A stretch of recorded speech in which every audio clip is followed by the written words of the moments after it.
Good morning students.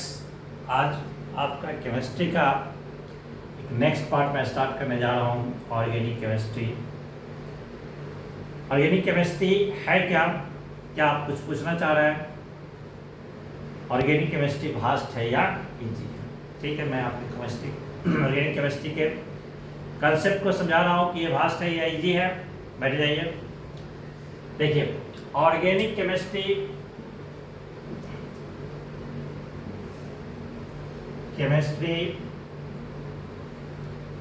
का एक part है।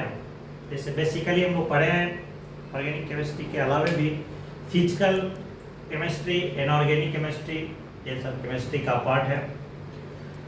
अब आपको ऑर्गेनिक केमिस्ट्री फास्ट है या इजी है ये पहले मैं बता दूं।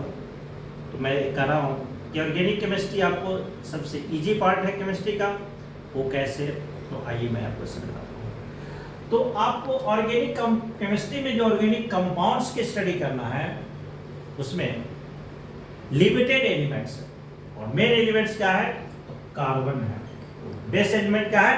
कार्बन। और कार्बन के साथ जो अटैच्ड एलिमेंट्स हैं वो है hydrogen, oxygen, nitrogen, sulphur, phosphorus, fluorine, bromine and iodine. अब आप आइए देखिए, कार्बन के अलावा जो एलिमेंट्स आपको दिख रहे हैं वो सारे एलिमेंट्स वेल नोन है, अच्छी तरह समझ रहे हैं, जानते हैं। और इतना ही एलिमेंट्स की कंपाउंड्स को आपको ऑर्गेनिक केमिस्ट्री में पढ़ाऊंगा और इतना ही एलिमेंट्स की कंपाउंड्स पूरे ऑर्गेनिक केमिस्ट्री के अंदर पढ़ना भी है। अब आपको एक सिंपल कॉन्सेप्ट, सिंपल एग्जांपल देकर मैं समझाता हूँ कि आप घबरा रहे हुए हैं। ऑर्गेनिक केमिस्ट्री समझना है, कैसे समझे, कितना आसानी से समझे तो समझिए। आप मैथमेटिक्स पढ़ते हैं, मैथमेटिक्स को भी समझते हैं, अच्छे तरीके से समझते हैं। आपको जो डिजिट्स आप पढ़ते हैं 0 1 2 3 4 5 6 7 8 9 इतनी ही डिजिट्स के अंदर आपको पूरे मैथमेटिक्स के नंबर को आप पढ़ लेते हैं, समझ जाते हैं। उसी तरीके से आपको ऑर्गेनिक कंपाउंड्स जब पढ़ेंगे तो कार्बन के अलावा इतनी ही एलिमेंट्स की कंपाउंड की स्टडी आपको करना है, यानी इसको आपको याद कर लेना है। आप इंग्लिश में जो पढ़ते हैं अल्फाबेट्स, ये 26 है। तो ये 26 एलिमेंट्स जो ABCD EFG जो Z तक आप पढ़ते हैं इसको आप रख लेते हैं और जितने भी इंग्लिश में सेंटेंस, जितने भी वर्ड्स बनते हैं ये सारे इतना ही अल्फाबेट्स के अंदर आते हैं। तो ठीक उसी तरीके से जो ऑर्गेनिक कंपाउंड्स आपको पढ़ना है इतने ही एलिमेंट्स के कंपाउंड को पढ़ना है। अब आपको जो कार्बन है वो नॉन मेटल है। तो कार्बन के साथ जो भी एलिमेंट्स आपको दिखा रहे हैं इस बोर्ड पे ये सारे के सारे नॉन मेटल्स हैं।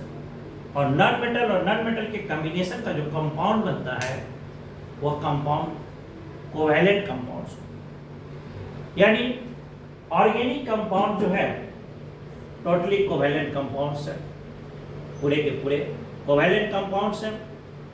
कार्बन हाइड्रोजन का कंपाउंड्स जो आप पढ़ते हैं ये हाइड्रोकार्बन्स पढ़ते हैं। कार्बन ऑक्सीजन कंपाउंड्स से अल्कोहल पढ़ेंगे, कार्बोक्सिलिक एसिड पढ़ेंगे, ईथर पढ़ेंगे,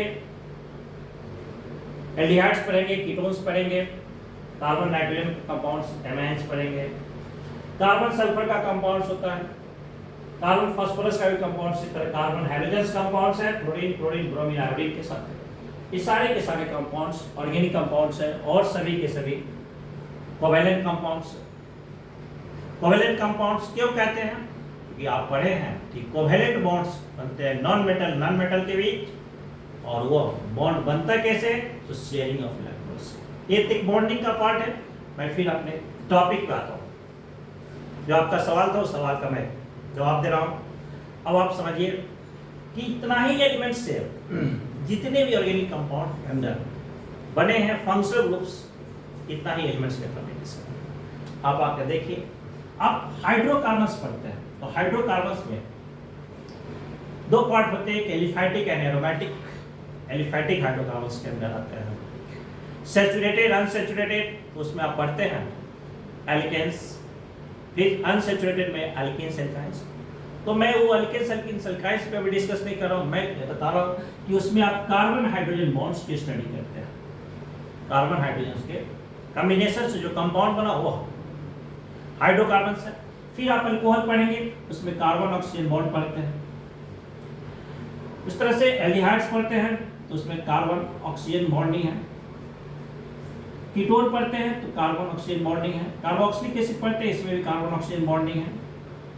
ईथर पढ़ते हैं तो कार्बन ऑक्सीजन बॉन्ड है। एमाइड्स पढ़ते हैं तो कार्बन नाइट्रोजन बॉन्ड है। एमाइड्स में कार्बन नाइट्रोजन बॉन्डिंग है।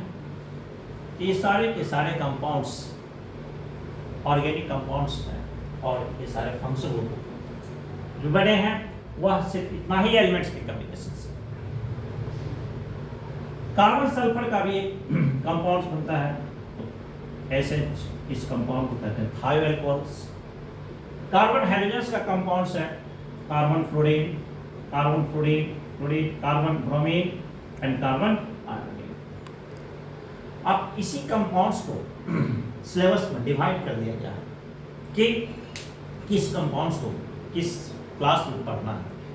तो आपको पढ़ना है क्लास 11th में हाइड्रोकार्बन्स, उसमें टोटल पढ़ते हैं aromatic aliphatic hydrocarbons, alkanes alkenes alkynes, benzene, ये सारे कंपाउंड्स हाइड्रोकार्बन्स हैं। फिर नेक्स्ट क्लास में आप पढ़ेंगे फंक्शनल ग्रुप कंपाउंड्स। तो ये जितने भी कंपाउंड्स आपको यहाँ से यहाँ तक दिखाया गया है ये सारे के सारे क्लास 12 में पढ़ने आपको। Alcohols, phenols, ethers, haloalkanes, haloarenes, aldehydes, ketones, carboxylic acids, amines, ये सारे के सारे कंपाउंड्स क्लास 12 में पढ़ने हैं। और सभी के सभी कंपाउंड्स के स्टडी करेंगे आप तो आप देखेंगे कि इतने एलिमेंट्स के अलावा कोई कंपाउंड, कोई फंक्शनल ग्रुप नहीं। अब आपको इतना ही एलिमेंट्स को पढ़ना है, बेस तो यही है, इसी एलिमेंट्स के कॉम्बिनेशन का कंपाउंड्स पढ़ना है, लेकिन उसी को पढ़ना है सिस्टमैटिक वे में। वो सिस्टमैटिक वे क्या है? तो पहले स्टार्टिंग में पढ़ते हैं फंडामेंटल कॉन्सेप्ट, फिर उसके बाद ऑर्गेनिक रिएक्शंस। तो ऑर्गेनिक रिएक्शंस पढ़ने से पहले आपको मैकेनिज्म की स्टडी करना है। मैकेनिज्म मीनिंग कि किसी चीज को होने का तरीका क्या बताता है, आप वो समझेंगे तो आपको सब कुछ सिस्टमैटिक दिखेगा और आप इजीली उसको पढ़ सकते हैं। लेकिन एक शर्त है कि आप जब ऑर्गेनिक केमिस्ट्री स्टार्ट करते हैं पढ़ना, वहां से लेकर कोशिश करें कि क्लास गैप न करें, क्लास एब्सेंट न करें। क्यों? क्योंकि जैसे ही एक क्लास के बाद दूसरे क्लास आप जाते हैं, तीसरे क्लास जाते हैं और फिर उसके बाद कोई गैप होता है तो आपको ब्रेक मिल जाए तो आप डिसकंटिन्यू होने के कारण जो कॉन्सेप्ट है वो एक दूसरे से अटैच है, फिर आपको समझ में नहीं आता है। तो आप कहते हैं कि भाग लगने लगा, रटना पड़ेगा। रटने की कोई जरूरत नहीं है, ये सब का सब एक तरह से सिस्टमैटिक है, कॉन्सेप्चुअल चीज है।